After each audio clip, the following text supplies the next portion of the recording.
दोस्तों नमस्कार, मैं शैलेंद्र यादव आप सभी का अपने चैनल शैलेंद्र WPL में स्वागत करता हूं। दोस्तों अगर आप हमारे चैनल पर नए हैं तो चैनल को सब्सक्राइब करना ना भूलें और अगर बातें अच्छी लगें तो शेयर और लाइक ज़रूर करें। दोस्तों आज का जो टॉपिक है वो हमारे डायरेक्ट सेलिंग पर है और डायरेक्ट सेलिंग में क्या वाकई में नेटवर्कर्स की भी कुंडली खराब हो सकती है? क्या वाकई में डायरेक्ट सेलिंग में नेटवर्क मार्केटिंग में भी किस्मत नाम की कोई चीज़ होती है? आइए इसको समझते हैं। दोस्तों अगर मैं डायरेक्ट सेलिंग की बात करूं तो डायरेक्ट सेलिंग में कुंडली किसी भी लीडर की खराब नहीं हो सकती, किसी भी व्यक्ति की कुंडली खराब नहीं हो सकती। कारण दोस्तों लोग बोलते हैं कि मेरी किस्मत खराब है। एक छोटा सा उदाहरण मैं लेता हूं दोस्तों कि एक बार मेरे मन में एक विचार आया कि लोग बोलते हैं पंडितों को बड़ी जानकारी होती है, बड़ी नॉलेज होती है उनको, तो एक बार पंडित को अपना हाथ दिखा लिया जाए। तो मेरे मन में भी विचार आया कि मैंने सोचा चलो आज चलता हूँ किसी ज्योतिषी से मिलकर अपना हाथ दिखाता हूँ कि वाकई में मैं डायरेक्ट सेलिंग में अमीर बन पाऊंगा कि नहीं, वाकई में मैं यहाँ सक्सेस हो पाऊंगा कि नहीं, वाकई में मैं जो मेहनत कर रहा हूँ उसका फल मुझे यहाँ मिलेगा कि नहीं, वाकई में मुझे बड़ी सफलता यहाँ मिल पाएगी कि नहीं जैसे लोगों को मिलती है। मैंने अपना पूरा करियर लगाया था, मेरे मन में ऐसा विचार आया। तो दोस्तों मैं उस विचार के जब विचार मेरे मन में आया तो उस कारण से मैंने सोचा चलो चल के मिल लेता हूँ ज्योतिषी से और पूछता हूँ कि मेरी किस्मत में भी वो सारे सुख समृद्धि है या नहीं, क्लियर कर लूं। क्योंकि मैंने लोगों को कहते सुना था कि ज्योतिषी जो होते हैं भविष्य बता देते हैं। ज्योतिष में बड़ी शक्ति होती है और वाकई ये मैं मानता हूँ इस बात को, ये बात बिल्कुल सही है। ग्रह नक्षत्र बहुत मायने रखते हैं आपके जीवन में, अगर वो बन गए तो आप जो भी काम कर रहे हैं आपका हर काम बनता नजर आएगा अगर वो आपके पक्ष में है। बिल्कुल सही बात है। तो मैं गया, तो मैं जब गया उस ज्योतिषी के पास, मैंने अपना हाथ दिखाया तो उन्होंने कहा कि आप अपने जीवन में बड़ी सफलता नहीं ले सकते, अमीर आप नहीं बन सकते, आपके जीवन में बहुत ज्यादा पैसा नहीं है, आप एक नॉर्मल जीवन बिताएंगे, आप जैसा सोच रहे हैं वैसा नहीं हो पाएगा। मैंने उनको बताया कि मैं अपने जीवन में बहुत आगे जाना चाहता हूँ, सफल इंसान एक बनना चाहता हूँ, पैसे खूब कमाना चाहता हूँ, क्या मैं पैसा कमा पाऊंगा खूब सारा? तो उन्होंने कहा नहीं, आपकी किस्मत में बहुत सारा पैसा नहीं है, आप एक नॉर्मल जीवन बिताएंगे जैसे एक आम इंसान बिताता है। तो मैं शांतिपूर्वक चला आया मैं वहां से। उसके बाद चूंकि मैं डायरेक्ट सेलिंग में काम कर रहा था तो मैं जिस नेटवर्किंग कंपनी में काम करता हूं वहां पे 2 लेग होती है। तो मैंने अपने एक लेग वाले को वहां भेजा, लेफ्ट साइड वाले को, वो गया और मैंने कहा उसी ज्योतिषी से मिलने के लिए उनसे बोला कि आप भी जरा दिखा के आओ, देखो आपके बारे में क्या बोलते हैं। तो लेफ्ट साइड वाले हमारे उस ज्योतिषी के पास गए और उससे उन्होंने उस ज्योतिषी से मिले और बातचीत किया। उन्होंने भी सेम वही सवाल किया जो मैंने किया, क्या मैं अपने जीवन में बड़ी सफलता ले पाऊंगा, क्या कभी मैं एक अमीर इंसान बन पाऊंगा, क्या मैं बहुत सारा पैसा कमा पाऊंगा? तो जो उस ज्योतिषी का जो जवाब था वो जस्ट मेरे अपोजिट था, मतलब कहने का कि मुझे उन्होंने बोला था कि आप अपने जीवन में बहुत सारा पैसा नहीं कमा पाएंगे, बहुत बड़ी उपलब्धि आपको नहीं मिलेगी, बहुत बड़ी सफलता आपको नहीं मिल सकती, आप बहुत सारा पैसा नहीं कमा पाएंगे, बहुत सारी सुख समृद्धि आपको नहीं मिलेगी। लेकिन जस्ट उसके अपोजिट उन्होंने हमारे उस लीडर को, जो लेफ्ट साइड वाले हमारे गए थे, उन्होंने बोला कि आप अपने जीवन में बहुत सारा पैसा कमाएंगे, बहुत आगे जाएंगे, बहुत सारी सुख समृद्धि आपको आपके जीवन में मिलेगी, आप इतना पैसा कमाएंगे कि रख नहीं पाएंगे, इतना पैसा आपके जीवन में आपको मिलेगा, हर सुख आपको मिलेगा जो आप चाहते हैं अपने जीवन में। वो वापस मेरे पास आए, उन्होंने सारी बात मुझे बताई कि सर ऐसे ऐसे उन्होंने मुझसे बोला। तो मैंने कहा वेरी गुड, बहुत बढ़िया।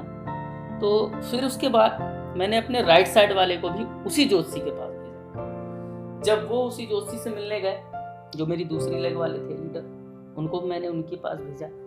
जब उनके पास गए, सेम वही सारी समस्या उन्होंने उनको बताई कि मैं अपने जीवन बहुत आगे जाना चाहता हूँ, सुख समृद्धि ले चाहता हूँ, बहुत सारा पैसा कमाना चाहता हूँ, अमीर बनना चाहता हूँ।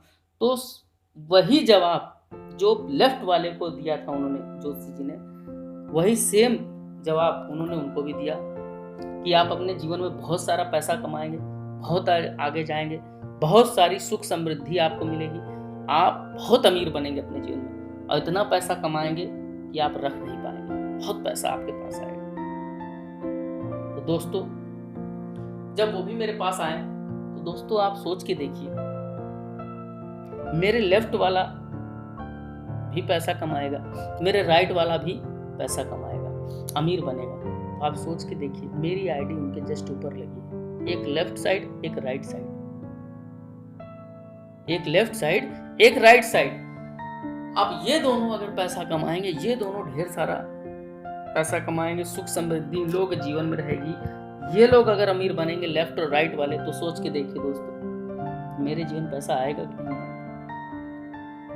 जाहिर सी बात है दोस्तों, नेटवर्किंग में, डायरेक्ट सेलिंग में जो भी बंदा अगर टिका रहा, डटा रहा, वो बस बशर्ते कंपनी दमदार होनी चाहिए, उसके प्रोडक्ट्स अच्छे होने चाहिए, उसका प्लान यानी पे आउट वो दमदार होना चाहिए, कोई कंडीशन नहीं होनी चाहिए, विदाउट कंडीशन प्लान होना चाहिए, सिस्टम उसका दमदार होना चाहिए, जो कि भारत सरकार की गाइडलाइन हो। कोई भी डायरेक्ट सेलिंग चुनने से पहले सबसे पहले आप इन सब चीज़ों पर अगर ध्यान देंगे कि वो जो प्रोडक्ट दे रहे हैं वो रियल में लोगों की ज़रूरत के हैं कि नहीं है, वहाँ जो प्लान है, जो उसका पे आउट है, रियल में लीडरों के फेवर का है कि नहीं है, लीडर जो मेहनत करेंगे उसके अनुसार उनका पे आउट है कि नहीं, उस तरह से वहाँ का सिस्टम रियल में भारत सरकार की गाइडलाइन में है या नहीं है। अगर ये कुछ चीज़ें आप देख लेते हैं, जज कर लेते हैं, तो दोस्तों मैं आप लोगों को विश्वास दिलाता हूँ, डायरेक्ट सेलिंग में आने के बाद और टिक के डट के अगर दम लगा के आपने काम कर दिया तो बहुत बड़ी उपलब्धि हासिल की जा सकती है,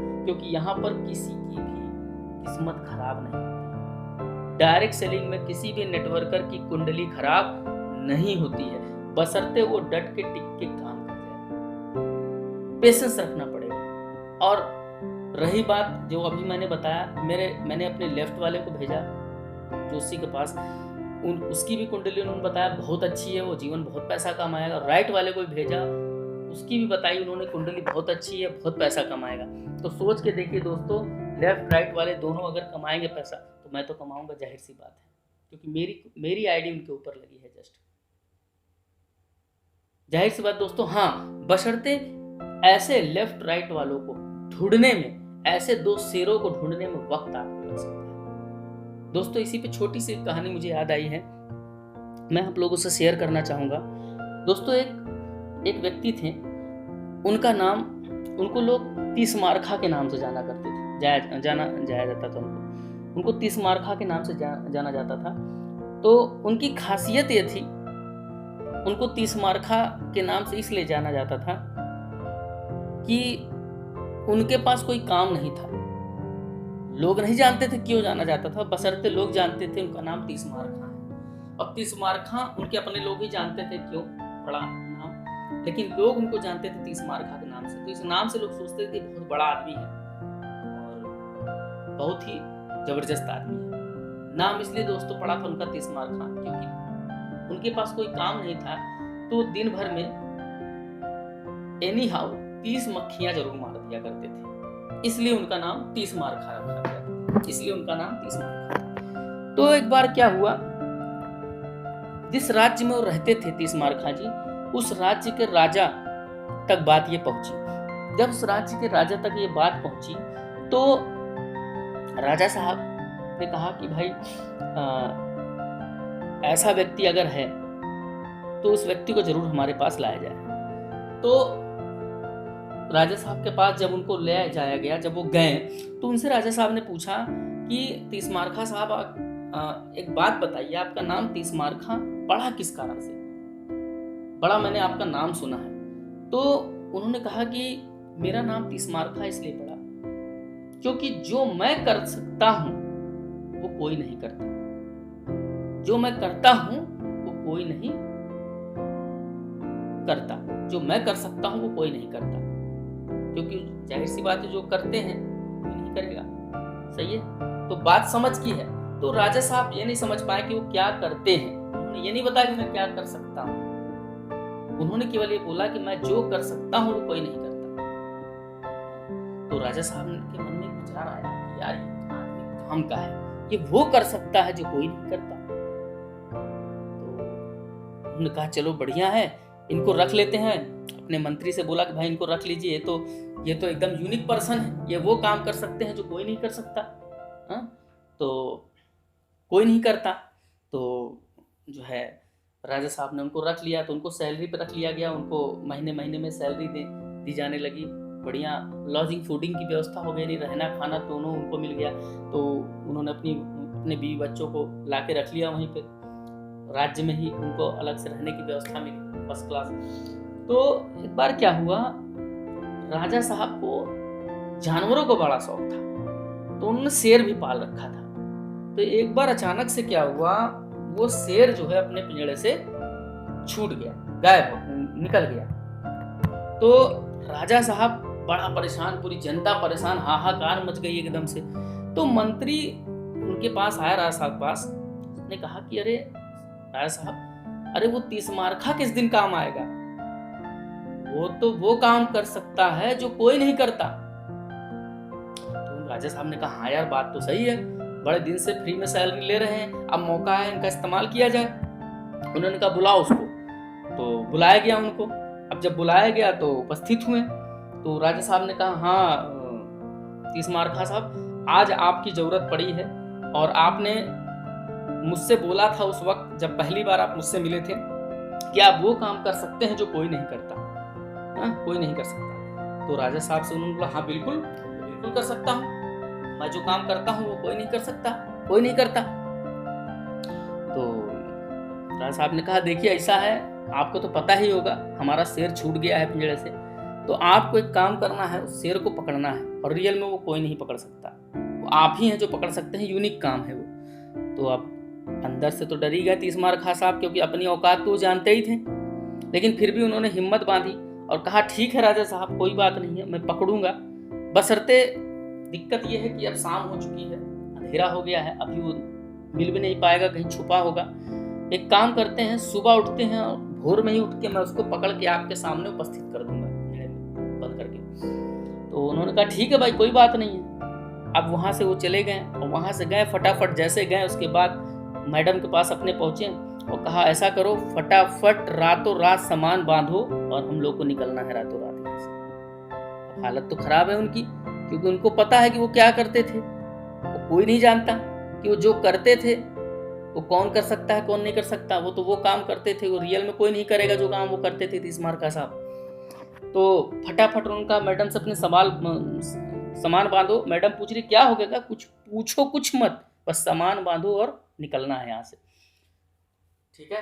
क्योंकि राजा साहब का जो है शेर छूट गया और वो बोल रहे हैं कि मुझे पकड़ना है, और तुम तो जानती हो मैं कितना बड़ा तीसमारखा हूं, तुम्हें पता है मेरी औकात में क्या कर सकता हूँ। तो फटाफट वो सामान बांधने, उनका ऐसा है तुम सामान बांधो, जो भी है सारा चीज पैक करो, मैं देखता हूँ कहीं से घोड़ा गधा कुछ भी मिले उसको पकड़ के ले आता हूँ। उसके चक्कर में वो निकल गए,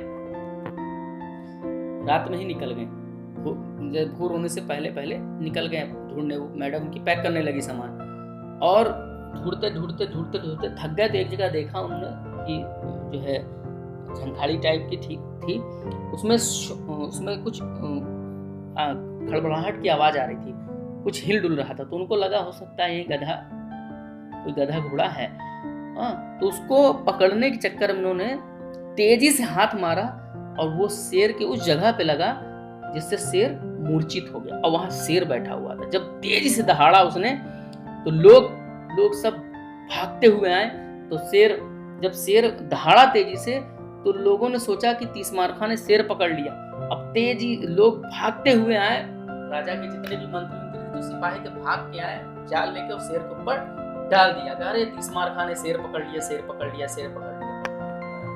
तो आप सोच के देखिए दोस्तों, शेर पकड़ा कैसे गया, आप भी समझ रहे हैं। लेकिन राजा साहब को नहीं पता था। अब पकड़ के ले गया, शेर को ले गए भाई, पिंजरा में डाल दिया गया। अब अगले दिन सुबह जब उपस्थित हुए जो है तीसमारखा साहब, तो राजा ने भाई उनको जो है सम्मानित किया और कहा भाई बहुत बहुत बधाई हो, आपने शेर को पकड़ लिया, बहुत बड़ी बात। रियल में आज आपने सिद्ध कर दिया कि आप वो कर सकते हैं जो कोई नहीं करता। अब वो अंदर से अपने आप को जान रहे थे तीसमारखा साहब कि मैं कितना बड़ा खिलाड़ी हूँ। तो दोस्तों, इस कहानी को मैंने इसलिए आप लोगों को सुनाया, इसलिए बताया, आप लोग समझ गए होंगे इस कहानी को बताने के पीछे क्या कारण था। मैंने इस कहानी को इसलिए बताया, लंबा ऑडियो हो गया हमारा। इस कहानी को इसलिए मैंने बताया कि हम लोग जब डायरेक्ट सेलिंग में आते हैं, नेटवर्किंग में आते हैं, तो हम सोचते हैं पता नहीं हो पाएगा कि नहीं हो पाएगा, हमसे होगा कि नहीं होगा, हमारी किस्मत में पता नहीं पैसा है कि नहीं। हम लोग ज्वाइन भी हो जाते हैं, उसके बावजूद हम सोचते हैं पता नहीं कर पाएंगे नहीं कर पाएंगे, हो पाएगा नहीं हो पाएगा। लेकिन दोस्तों, मैं आप लोगों को विश्वास दिलाता हूँ, अगर डायरेक्ट सेलिंग में, नेटवर्क मार्केटिंग में अगर टिक के काम कर गए, डट के काम कर गए, तो यहाँ से बहुत बड़ा काम किया जा सकता है और बहुत बड़ी उपलब्धि हासिल की जा सकती है। तो दोस्तों, मैं आप लोगों से यही कहूँगा कि डायरेक्ट सेलिंग, नेटवर्क मार्केटिंग को ज्वाइन करिए और शुरुआत करिए। और अगर शुरुआत कर दिया है और आपको सफलता उस तरह से नहीं मिल रही है, सही कंपनी के साथ लग के डट के काम करिए, रियल में बहुत बड़ी सफलता आपको मिलेगी। बशर्ते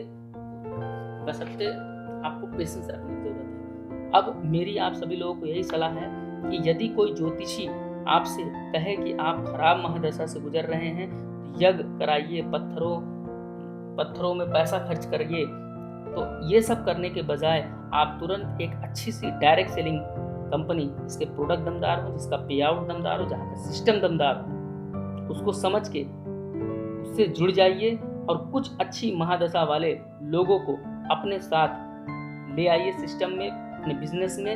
आपकी नकारात्मक महादशा पर ढेर सारे लोगों की सकारात्मक महादशा हावी हो जाएगी।